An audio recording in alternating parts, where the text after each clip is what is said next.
AI Realized, the podcast about everything that is new, now, and next for enterprise executives deploying AI. Hosted by myself, Christina Elwood, and my collaborator, David Yakobovich. Our guests will share what's driving AI adoption, use cases, and business models for the data and AI economy. Why the future is bright.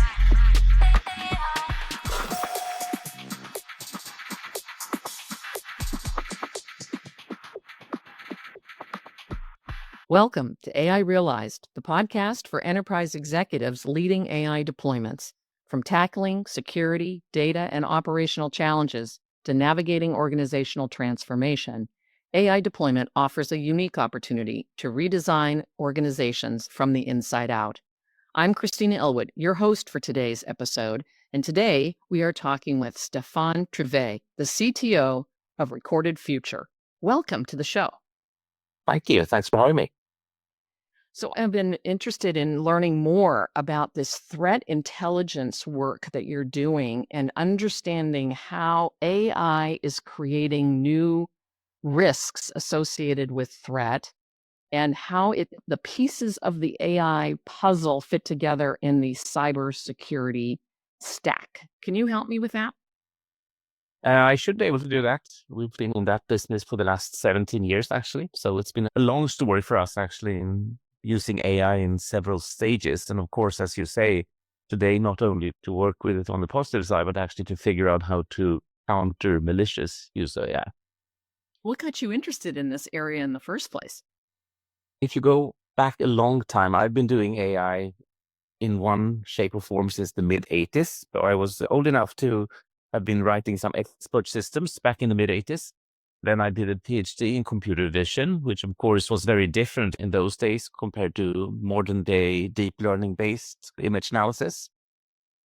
And then I spent many years working on information visualization and analytics in different kinds. And then going all the way forward to 2007, actually, my co-founder and I started talking about doing something new together. And if you jump back mentally to 2007, that's the year the iPhone was launched. So that's when all humans went full into being sensors, feeding the machines with data. It's also the year AWS was launched, so cloud computing, meaning that we could actually do scalable computing in the way we needed. And it's also the year when the first research papers about deep learning, the birth of modern day AI, was published. So at that point, what we said that we think there's a point in organizing all of the internet very ambitiously, you might say, for analytics, not just for search. And we saw AI as a possible and necessary component to do that. Now, back in those days, we were actually more focused on geopolitical risk analysis. Took us another 5 years until we saw or actually heard from our customers that cyber threats were in an emerging area. And that's when we slightly refocused. We're still doing geopolitical risk, but cyber risk and cyber threat intelligence has become our main focus since then. I think the whole geopolitical risk is emerging as a. I was going to say there's been a big comeback for geopolitical risk, you might say. Yeah, you're on two trend lines from the sounds of it. Yeah. Your story about the two of you thinking about the internet for analytics as opposed to the internet for messaging reminds me of some of the work that Ramesh Vaskar is doing right now at MIT with his Nanda project, where they're thinking about the internet of agents and what do we need to do in the internet infrastructure to support agents. Is that a good parallel? It's very relevant. I'm sometimes saying that we've been using AI in 3 phases at Recorded Future. So the first one, which goes way back, was using AI to organize the information on the internet, to make it available for analytics and search. The second phase, which sort of coincides with ChatGPT, you might say, modern large language models, is really to use AI for, first summarization, and then as a next step to write reports and so on. And the third step is clearly to start automating these tasks at a larger scale. So then it all becomes agents, whether they are LLM-based or otherwise, I think automation or managed autonomy, as I like to call it, is really the next phase we're now entering. So thinking about how both what that enables and what's lacking in terms of control mechanisms, the ability to understand and manage huge networks of agents is clearly among the more relevant things you could do research about. The threats maybe are somewhat intuitively understood by our audience of executives because they're deploying AI in their own organization. So they have some sense that there are some threat vectors maybe that are new or unique. But the idea of threat intelligence is a different concept than just knowing what the threats are. Can you talk to us a bit about how you define threat intelligence and how you see its span of influence or responsibility? So I like to talk about it as threat intelligence being the outside in view on let's say, a company or an organization. Essentially, if you're concerned about someone attacking you in some way, what do they know about you? What can they find out by just observing you from the outside? And that can be anything from externally visible resources, your mail and web servers, and what flaws there might be in them, but also who are you connecting to? What other kind of information is available online about your tech stack, about your personnel, your locations? It spans everything. So threat intelligence is in one part to understand your vulnerabilities. The other part is to understand the opportunities and intents of the threat actors. So we're trying to assess or help our clients assess both how capable the threat actor is of attacking you in particular, and also how interested they are in it. And the way we do that is that we map out all the big relevant threat actors. I think we have about 5,000 threat actors we're tracking today, everything from nation state to ransomware gangs to script kiddies. And essentially, we say that their capabilities are possible to see by which malwares they use, what have they been historically attacking, are they known for attacking vulnerabilities in your Oracle web servers or whatever. And essentially, if you look at their toolbox, their set of capabilities and the weaknesses you have in your system, the intersection of that, if you like, gives them the opportunity to attack. But then it's also a question of intent. So whereas some groups like ransomware gangs are completely opportunistic, they will go after anyone if they can make money out of it. Some are have a much more clear defined intent. They might be doing this for political reasons, for ideological reasons, and others. So by comparing your company with other targets they've gone after, you can see how similar we are, and that gives you an estimate of the intent. And of course, what you want to do then is to find the most relevant threats to you is really the people who are both willing and able, so they have high capability and high intent. And threat intelligence can help you map out that threat landscape and tell you what to focus on. And of course, it's important that it's not only a question of understanding who is the highest risk for you, it's also what you can do to reduce that risk. So if, as again, an example that a certain gang who are probably interested in going after you are good at utilizing a certain set of weaknesses, then you can prioritize, I should be patching these systems, I should shut these doors so they can't get in, essentially. So who is the executive responsible for this particular category? Because it strikes me as very different than cybersecurity. It's a good question. And maybe honestly, sometimes that's a challenge for us. So in some organizations, I would say the typical buyer here is the CISO, the Chief Information Security Officer, if a company has one, which of course not everyone does. Sometimes if the company is big and I would say mature enough, there might actually be a head of threat intelligence reporting into the CISO.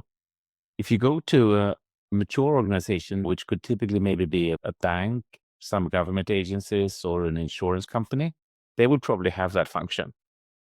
In some cases, they don't have either a threat intelligence responsible person or a CISO. So there might be the CIO who's responsible for this. You can argue, though, that at some level, this kind of risk assessment, which is what we're doing as one part, is really a question which is mostly applicable to the CEO or even the board. That's what I was thinking. That's really the job of the board in many ways. Exactly. Their job is to do risk reduction, right? Absolutely. Do you talk to the boards much? Are they aware of this technology even existing? not as much as we would like to. No, so, yeah. So sometimes, yeah, go ahead. You say they're not an easy audience to reach, and they have many competing priorities on their plate. And I think, like many things related to risk, they wait till the horse is out of the barn. Yeah, exactly. No, but I think sometimes I'm half jokingly saying that the one good thing about the surge we've seen in ransomware attacks is actually that this has been brought up to the attention level of the board. So if you see enough of your peers being attacked and suffering tremendously, then all of a sudden it does become a board level question. Yeah, it makes sense. So it's a risk assessment and preventive measure to avoid an attack or to minimize the blast radius of an attack. Is that Yeah, the impact, exactly. a good summary? Yeah. Yeah. What are the hallmarks of organizations that are vulnerable? It's an interesting question. I think let me turn that around and say at the most mature, the most sophisticated companies here are, I would say, the financial industry and banks in particular. I think it's for two reasons. One is that, first of all, they have very valuable assets to protect, of course. They have a long tradition of thinking about security, but maybe most importantly, they are the most regulated. So there has actually been a legislative pressure on them to install systems and have processes and procedures for thinking about these things. Strikes healthcare is a particularly vulnerable area because of the criticality of being shut down. You're making a great point there, actually, and we're also seeing that healthcare has become one of the primary targets of ransomware attacks.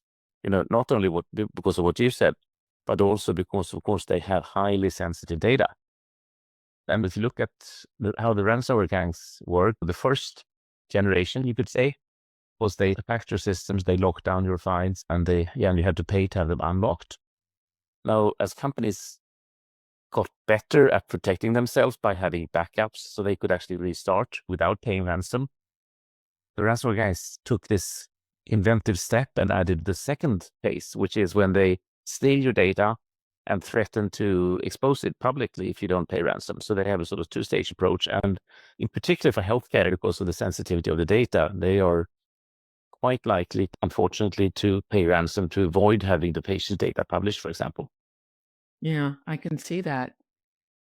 What kind of budget is needed for a company, just not in dollar numbers, but the percentages? If we think about typical mature corporation spends a few percentage points, 3 to 5% on marketing, and we've got all these numbers that have blown up in AI of what people are spending on inference and other AI costs. What percentage of budget would you estimate needs to go against this issue? It's a great question. And again, of course, it depends on your risk appetite, if you like. Numbers I've heard being tossed around are that people should think of spending maybe on the order of 5 to 10% of their IT budget on this. Yeah, that's a really good way to think of it, right? Because it is likely to be related to the IT budget in the same way that CISO's budgets are related to they're separate, but they're related to each other in terms of the balance of the distribution of the resources. So that's a good way to think about it.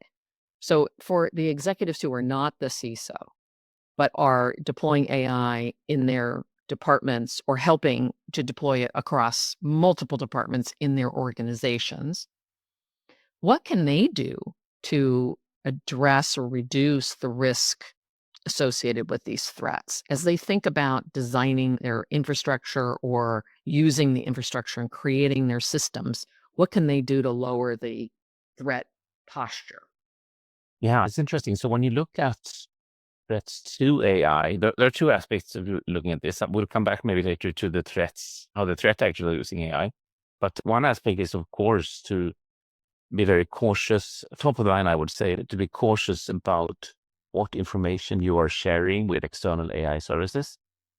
And if I would say any key ingredient here, it's really to ensure that you have your contract set up. So with whatever, let's say, foundation AI model provider you're using, that they are not allowed to train on your data in any way. was one of the most worrying sources for information leakage is that even though they say that it cannot be reverse engineered, very often that you can actually extract information from training data out of the trained models, which could be proven. Yeah, it's been proven many times. exactly. So that kind of leakage, I think, is one thing. The other aspects are, I would say, general information security hygiene. What kind of information in general do you upload? What are your policies about which kind of files you can send off for AI analysis? And on the counterpart, of course, the results you get back there. We ourselves are now, of course, trying to come up with good guidelines for AI-based, when you do code development using AI, for example. What kind of procedures do you have in place to ensure that there are no security holes in the code you get if you're vibe coding or something like that? That's a very good point. What guidance do you have for people who are doing vibe coding? First of all, I think we're still very early, like everyone else in this process. I think it's very easy to do small scale experiments and get blown away by how efficiently you can write code. So this is actually, it's funny because for myself, I'm noting this is a case where I've tons of use from having spent some years at university teaching there and having seen a lot of bad code written by students. So I think essentially what happens to a lot of us when we do vibe coding, if we want to be serious about security, we have to spend much more time on code inspection. So you move from writing code to actually inspecting the AI's code. But I think that we need a whole set. I think in general, the whole software development process has to be changed. One aspect is, of course, how do you do code inspection and automatic checking for weaknesses? I think that is a key area to use AI to actually automate the security checking. Another aspect is when you build these AI-based systems, is how do you take into account that what used to be deterministic processes now are actually probabilistic? We all know that LLMs can have a fair amount of variation in the results they send back to you. How do you test a system which has components like that? And even worse, if each AI is a black box, when we start building more complex systems, you could have a sequence of, let's say, 10 black boxes sending stuff into each other. And the stochasticness of that sort of compounds in that chain. So I think all aspects of software testing and regression tests and so on are blank slate now. Right now, how are we going to do that in a good, reliable way? Clearly, we need some new approaches and frameworks and so forth. That's actually one of the topics that we're going to have presented at AI Relay Summit on November 5th, is some of the foundation framework. So you might find that interesting. Herr Hanapi at Betterworks is going to be presenting a framework. Nice. And as I mentioned, I mentioned AI-based testing. So one example is OpenAI, for example, have developed a tool for finding vulnerabilities in code. I think that's another area where both they and the community in general have to find new ways of automating that testing. Are you collaborating in the community in a formal way? Have a community of your own, or are participating maybe in a standards group or some other kind of formal group? Not in a formal group. We, of course, have very close collaboration with our customers, also collaborating on the academic side. So one example is we have had a couple of projects with the Royal Institute of Technology in Stockholm, where we're looking at attack simulations, or I think we should call it AI-based red teaming instead, maybe. But essentially, we're doing a fun thing there. So we're combining their frameworks for automated attack simulations with our threat intelligence. So what happens if you take the information we have, which, as I said, is exactly what a criminal could get, if he's good enough. And then you use that in an attack simulation and see how much more efficient are they if they get access to that extra information. Yeah, that's really interesting. And then will that lead to a paper, or what's the output that an executive could? We have a couple of academic papers published on that. We should probably do some more popular science work around that. We're also we're actually now more practically, we're also starting to collaborate with some companies in this space to see how we can jointly raise the bar. In the technology sector, that's where a lot of the best practices come from, is through collaboration between companies that are stakeholders in the same space. So I think that's probably a good outcome. We do it through standards bodies too, but it's more in these cutting edge areas where we need to move quickly, corporate collaborations seem to be the more effective approach. I was going to say, and that's the problem with standards, is that when they're set, it's already way too late. Yeah, for sure. There's actually a great example of that right now. One of the hottest trends, I guess, in AI now is building MCP tools in the Model Context Protocol for giving AIs access to other external sources. And that's a great example of a standard which was developed quite quickly, originally by Anthropic, but now being adopted by many others. And it's clearly not up to snuff when it comes to questions like authentication and security and so on. So again, sadly, it's a standard where that has to be thrown in a bit as an afterthought. Yeah, unfortunately, we seem to be very resistant as humans to build security in first. It's somehow anathema to the way the human brain works. Yeah, that new shiny feature is so much more interesting to get out there. So much more, yeah, for sure. You were going to talk a little bit about the AI risks and threats and so forth, and we've deviated. Maybe we want to. Yeah, I was going to know exactly. So we are, of course, tracking very closely what the threat actors are doing in that space. And I think it's a good way to think of it is that there are two kinds of AI-enabled attacks. I sometimes think about them as the attacks on our brains and the attacks on our systems. So the attacks on our brains are all the kinds of influence operations, phishing attacks, deep fakes being used in scams and things like that. And of course, no doubt, that's where they are at full speed now, using AI to in a very clever, devious way, come up with new attack metrics and new attack vectors. So we're seeing that. We're developing on our side the countermeasures. There are things like we now have in our platform means of detecting AI-generated images. So if you detect your CEO being on a video call or something like that, you want to have a little red light start flashing if it's an AI-generated image. And similarly, we have other means for detecting those kinds of attacks. On the technical side, that's things like, for example, doing reconnaissance, so trying to find new weaknesses using AI. We did a fun thing. We did an evil hackathon here a while back in the company, where we let our best people spend a week trying to figure out how to use AI for bad.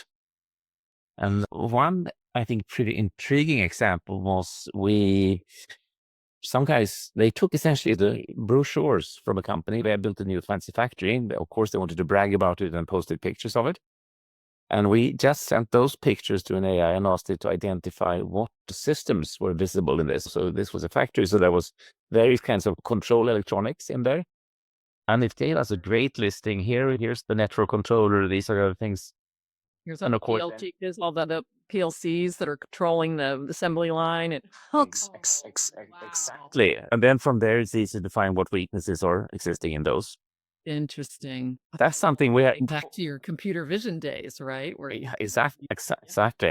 And fortunately, we have not seen that in the wild. I don't think we have any verified case where a threat actor has done that.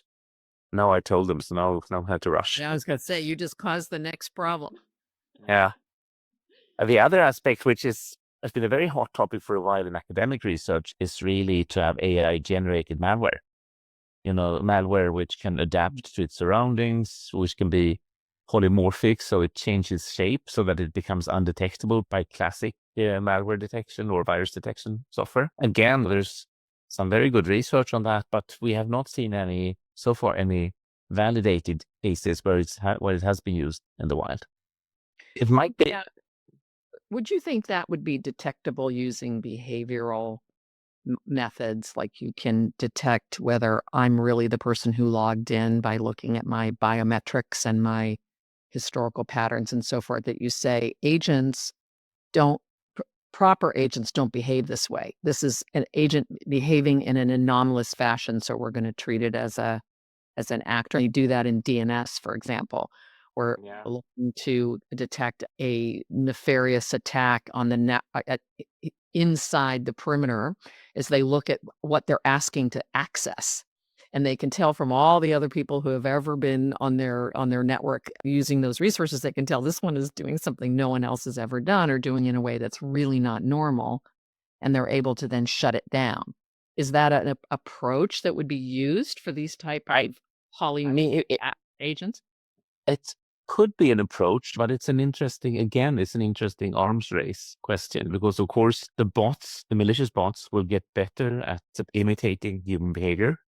But you can imagine, so they will be, of course, think of all the keyloggers which the criminals have installed worldwide, which are now recording your typing pattern. It's going to learn exactly how you use your mouse and keyboard. And of course, they will be building models which can mimic human behavior in that sense. So we have to then be voice patterns, right? They can mimic your voice patterns to the point where you can't even tell the difference between your own voice. Yeah, it's the same with what we discussed before, about we can now detect some AI generated images, but of course the AI generation models are getting better, so that we have to constantly find new ways of detecting it. So clearly an arms race. I think, sadly, if you look at it longer term, people like to talk about the defender's dilemma, the fact that if you're a defender, you need to succeed every time, whereas if you're an attacker, you only have to succeed once. So they all against us on the good side there. I think in the long run, I think we need to rethink some things in terms of security. I think in terms of having better means for authentication content. Of course, we all know that we're beyond the age when passwords are a useful means of protection. You have to have multi-factor, maybe triple, fourth factor authentication. So I think we're going to have to raise the bar in those kind of ways to have a chance to stand up against the clever strategic attackers.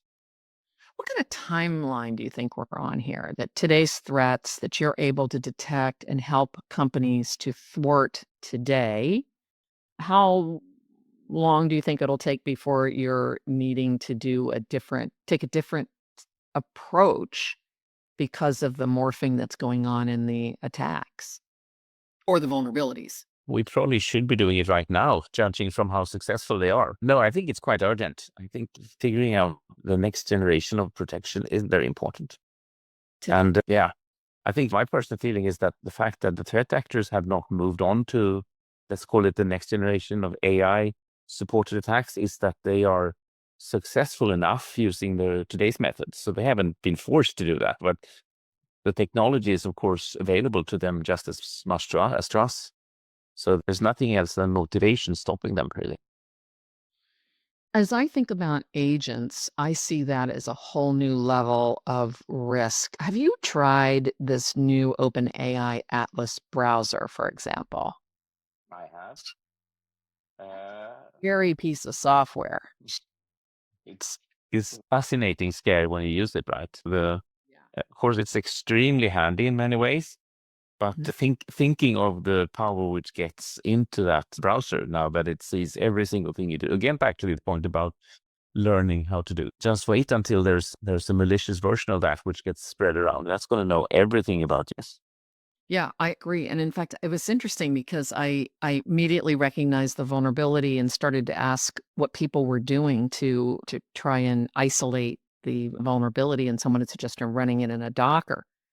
And that's a great idea in terms of keeping it from looking at your data on your laptop or whatever. But the moment you log into something, you've opened the door to whatever you just logged into. So I'm not sure there's a safe way to use it. No, I was going to say, I will definitely not be logging into my bank using Atlas, for example. Yeah, for sure. For sure. Yeah. So that I just want to sort of surface some things that individually we should be thinking about, because companies are made up of people, and a lot of the risks that get brought into a company are brought in inadvertently by individuals, right? Either because they click on the phishing email or because they bring in a piece of unsecured technology or whatever. What can we as individuals and executives do to protect our companies and to communicate to our teams how to protect our companies? To be boring, I can say what every security person says is to start by training, to give people training on how to think about risks. And I would say particularly how to think about information leakage. Since that can be the door opener to so many things, not only direct access to systems, but also a means for creating very devious phishing emails, spear phishing directed towards a certain individual. So I think that there. Yeah, I think that is the most important thing, actually. And then, of course, the second step then related to that is to be even more careful about what tools you allow. I'm a very libertarian person. I like people to be able to run whatever they want on their laptops, but clearly on a corporate laptop today, you have to be much more careful about which tools you let people use, because every single tool is going to be connecting out to some servers on the internet, and the whole supply chain there with vulnerabilities clearly opens up very troubling opportunities for the threat actors. Totally. This has been a very interesting conversation. For the listeners, what key takeaways do you want them to leave our conversation with today? Yeah, that's always a difficult question. No, I think I'm a very tech optimist person in general. I think there's unprecedented opportunities to use AI in new ways now. But I think given that it's very easy to become enthusiastic, I think trying to play the devil's advocate and carefully think about what risks come with every opportunity is a good mindset to have. Okay. And what resources do you recommend to listeners who want to learn more? I have to promote a couple of resources which are actually related to us at Reported Future. We have two, I would say. We publish an online newsletter called The Record, which is a great source both for geopolitical and cyber threats. Even better, I would say, is a podcast called Click Here, which is very high up on the ranks now, but it's the best place to get interesting aspects. And what we do there is that we not only talk to the defenders, we are actually quite good at getting the dark side to open up and come and talk to us about how they're operating, how they're thinking, and so on. So if you want to know both sides, that's a great resource, actually. Okay. And it's called again. Click Here. Yeah. Downloadable where podcasts are available. All right. Great. I love it. So in the AI revolution, what is the leadership skill that you find most valuable in your role? I think curiousness, if I think about it, to be curious to explore these new opportunities, but then also, as I said before, with a little bit of a skeptic mind as well. But I think curious is most important, to be willing and daring to try out the new opportunities. Maybe be careful and do it in a protected sandboxed environment, but don't be scared to try things. Okay. Staffan Truvé, it has been such a pleasure to talk with you today. Thank you for joining us on the AI Realize podcast. Thank you.